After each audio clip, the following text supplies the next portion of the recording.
వేల్పూర్ మండల కేంద్రంలో లక్కోర గ్రామంలోని ఏఎన్జీ గార్డెన్ ఫంక్షన్ హాల్లో రోడ్లు భవనాల శాఖ మంత్రి వేముల ప్రశాంత్ రెడ్డి, రాజ్యసభ సభ్యుడు కె సురేష్ రెడ్డి, రాష్ట్ర హోంశాఖ మంత్రి మహమ్మద్ అలీ ముస్లిం మైనారిటీల సంక్షేమ అభివృద్ధి పనుల కోసం బాల్కొండ నియోజకవర్గంలోని మసీదుల నిర్మాణం కోసం 3 కోట్లు విలువ చేసే ప్రొసీడింగ్ కాపీలను ముస్లింలకు అందజేశారు.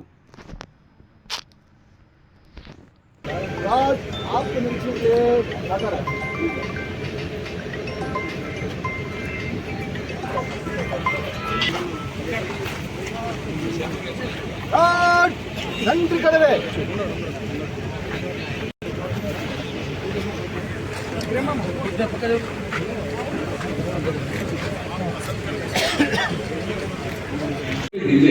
यही गुजारिश करने के लिए आए, क्योंकि आपको एक बार वो देना पड़ता है और 5 साल की खिदमत लेना पड़ता है। आप इतने मुझे प्राउड है, मुझसे भी कहे अहमद भाई मुसलमान भाई तो मुझे ही देते हैं, आइंदा भी जरूर देंगे। मैंने कहा अन्ना जरूर देंगे आपको प्रशासन, क्योंकि आपकी शख्सियत वैसी है, आपको सीएम साहब बहुत भी से चाहते हैं और तेलंगाना के सारे वालों से चाहती है, क्योंकि वो एक ही जगह के आपके मिनिस्टर नहीं है, सारे तेलंगाना में आज रोडों का जाल देखिए, आप कहीं पर भी ऐसे जा रहे हैं, हाउसिंग का देखिए कैसे बन रहे हैं, डबल बेडरूम हर तरीके से तरक्की की तरफ जाने में। और हमारे बड़े बड़े उलमा यहाँ मौजूद है। तेलंगाना बनने के बाद हमारे ऑनरेबल सीएम साहब ने 2,66,000 मुस्लिम बच्चों की शादी की है।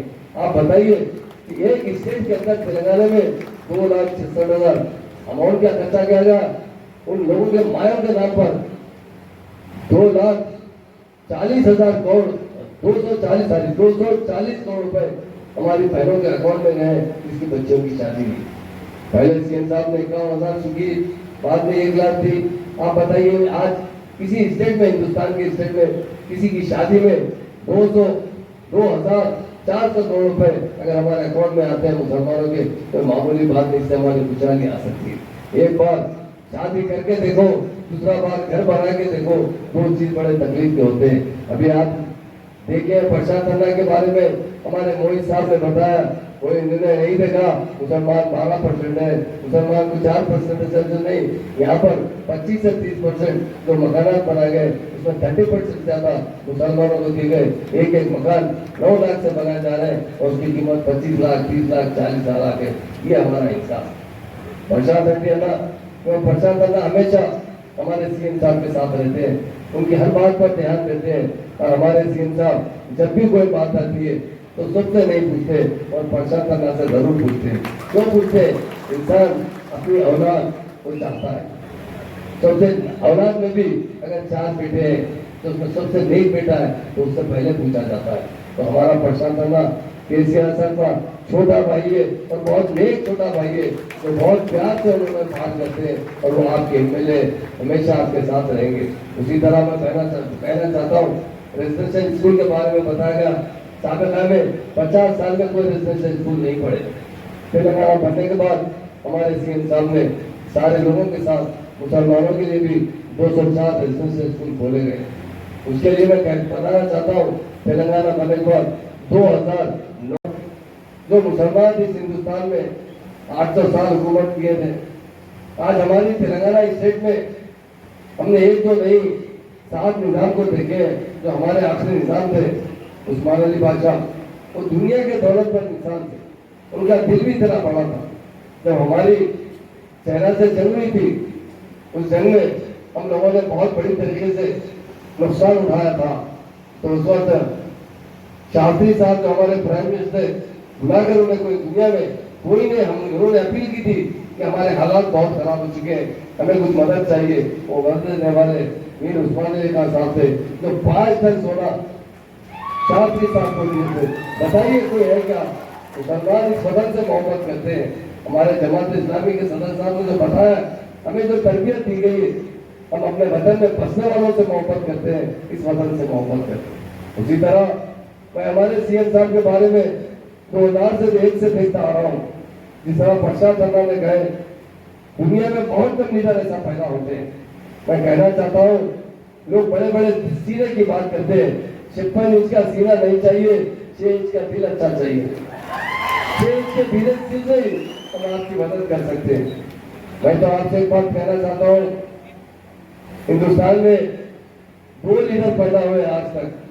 18वीं सदी में गांधी जी पैदा हुए थे जिन्होंने हिंदुस्तान को आजादी दिलाई। उस जमाने में एक मौलवी ने गांधी जी से एक सवाल किया था, गांधी जी आप तो आजादी की तहरीक में बहुत बढ़ चढ़कर हिस्सा लेकर हिंदुस्तान को आजादी दिलाना चाहते हैं, अब आजादी करीब आ चुकी है, आप कैसी हुकूमत चाहते हैं? तो गांधी जी ने क्या कहा, मैं खुलफा राशिदीन के बारे में बहुत कुछ पढ़ा हूँ, मैं चाहता हूँ हमारे उमर फारूक रज़ी अल्लाह अन्हु की तरह हुकूमत हमारी भी चाहिए हिंदुस्तान की। आज देखिए उनके साथ जो काम किए हैं आज हिंदुस्तान को बर्बाद कर चुके हैं। आज हिंदुस्तान का हाल देखिए, हिंदुस्तान का डेवलपमेंट देखिए, और सारे कौमों के साथ सबसे ज्यादा नाइंसाफी करने वाली कोई पार्टी है तो वो कांग्रेस पार्टी है। मुसलमान रईस और जागीरदार हुआ करते थे, आज गरीब से बद से बदतर हो चुके हैं।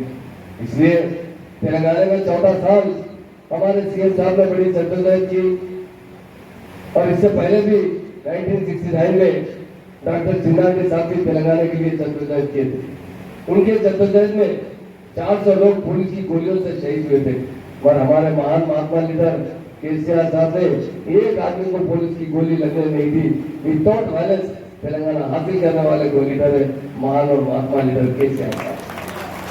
इसी तरह 18वीं सदी में गांधी जी ने हिंदुस्तान को आजादी दिलाई और बहुत बड़ा तरीका एक प्लान बनाया था, और वो बेचारे नहीं रह सके जिसकी वजह से मुकम्मल नहीं हुआ।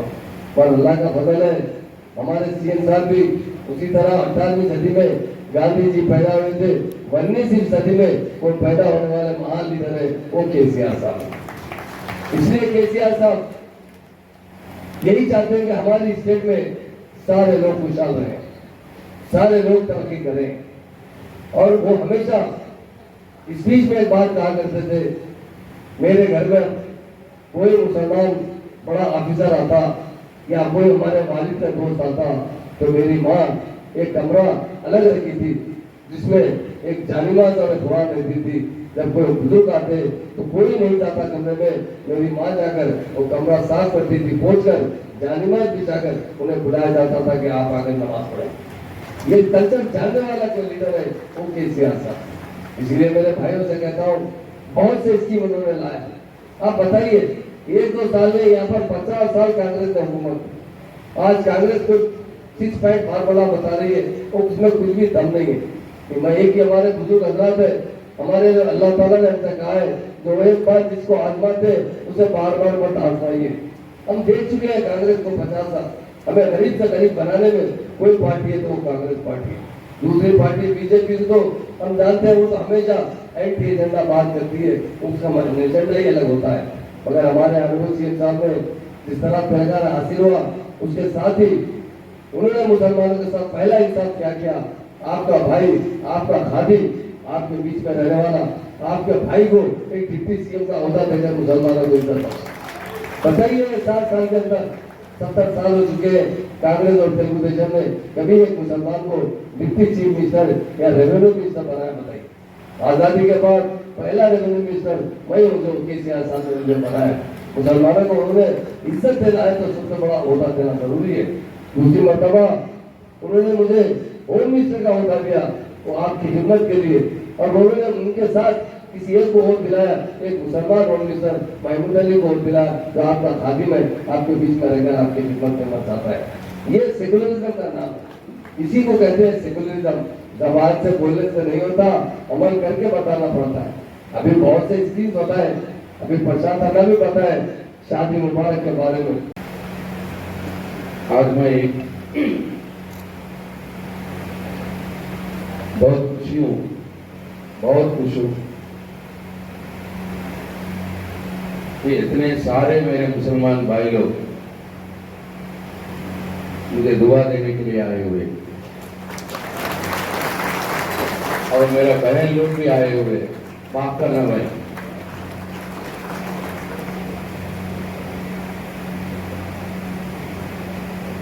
तो मैं समझता हूं ये इसलिए, ये कोई पॉलिटिकल बात से ज्यादा जैसे केसीआर साहब ने ये तेलंगाना स्टेट में हर मुसलमान भाइयों को बहनों को जो दिल से चाहते हैं, वैसे आप लोग भी हमें दिल से चाहने लगे।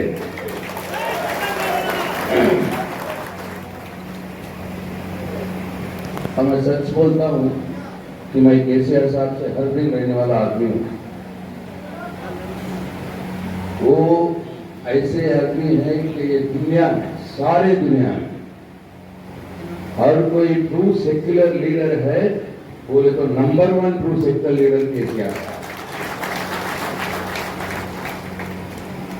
हाँ, कार्रवाई होते हैं, चीफ मिनिस्टर होते हैं, प्राइम मिनिस्टर होते हैं, अदर स्टेट के चीफ मिनिस्टर होते हैं, स्टेट के लिए, पब्लिक के लिए बहुत सारे कार्रवाई होते हैं,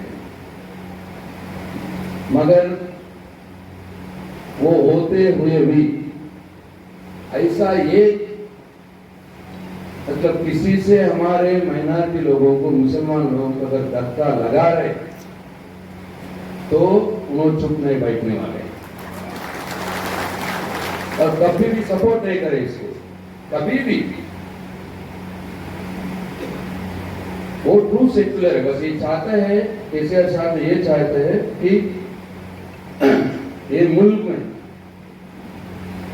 जैसा हिंदू लोगों का, जैसा क्रिश्चियन लोगों का, ये सारे लोगों का हक है, हक बनता है, ये मुल्क में मुसलमान भाइयों का भी हक बनना चाहिए। और हम डरते भी नहीं ये बात बोलने के लिए किसी से।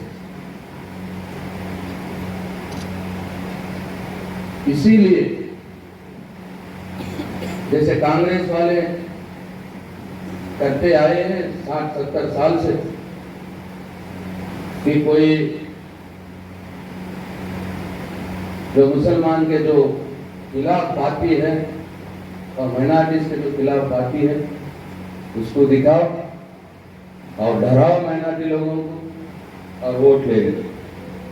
बस 60-70 साल से यही चला है। एक बार आप सोचिए, आपको भी समझ में आएगा। कुछ नहीं करे, कुछ नहीं। अगर कुछ करे तो हमारे बच्चे क्यों इंजीनियर नहीं बने, क्यों डॉक्टर नहीं बने, क्यों पायलट नहीं बने? कितने हैं हमारे बच्चे, कितने इंजीनियर हैं, कितने डॉक्टर्स हैं, क्यों नहीं बने? इम्तियाज भाई ने बोला क्यों वही 5 डब्बे को है, क्यों होटलों पे काम कर रहे, क्यों साइकिल टैक्सों पे काम कर रहे? 70 साल कोई कम टाइम नहीं होता, बहुत कुछ कर सकते हैं, मगर हुआ नहीं। और केसीआर साहब ने जो जबरदस्त काम जो करे, मतलब फ्यूचर के काम जो करे, तारीख में, ये मुल्क के तारीख में कोई भी ऐसी काम नहीं करे कि मुसलमान बच्चों को पढ़ाई देना। पढ़ाई डेवलपमेंट का रास्ता है, घर का डेवलपमेंट का रास्ता है, मुल्क का डेवलपमेंट का रास्ता है। तो मुसलमान गरीब है, पढ़ नहीं सकते, अगर उसको पढ़ाई पे दे दे तो फिर काम कौन करेगा, चावल कौन लाएगा, घर कैसे चलेगा? बस वैसे छोड़ दिए। मगर केसीआर साहब ने सोचा कि नहीं, मुसलमान बच्चे भी, उनको भी इंग्लिश में तालीम मिलना चाहिए, उनको भी जबरदस्त तालीम मिलना चाहिए, तो तालीम से दुनिया से लड़ सके, दुनिया से लड़के और अच्छी से अच्छे नौकरी ले सके, अच्छे डॉक्टर बन सके, इंजीनियर बन सके। मगर कैसे होगा? तो कोई भी सोचे नहीं, पूरे देश में, पूरे मुल्क में, सिर्फ केसीआर साहब ने सोचा कि रेजिडेंशियल स्कूल को लगाना है मुसलमान बच्चों के लिए, और ऐसी रेजिडेंशियल स्कूल जिसमें जैसे अमीर लोगों के बच्चे जैसे प्राइवेट स्कूल में अंग्रेजी में तालीम लेते हैं और जो सिलेबस रहती है, जो ड्रेस रहती है, जो बुक्स रहते हैं, वैसे अमीर लोगों के बच्चे जैसे तालीम लेते हैं, वैसे तालीम, वैसे बुक्स, वैसे सिलेबस सरकार ने देना चाहिए। ఎప్పటికప్పుడు వార్తలను వీక్షించేందుకు Q9 న్యూస్ ని సబ్స్క్రైబ్ చేసుకోండి, లైక్ చేయండి, షేర్ చేయండి.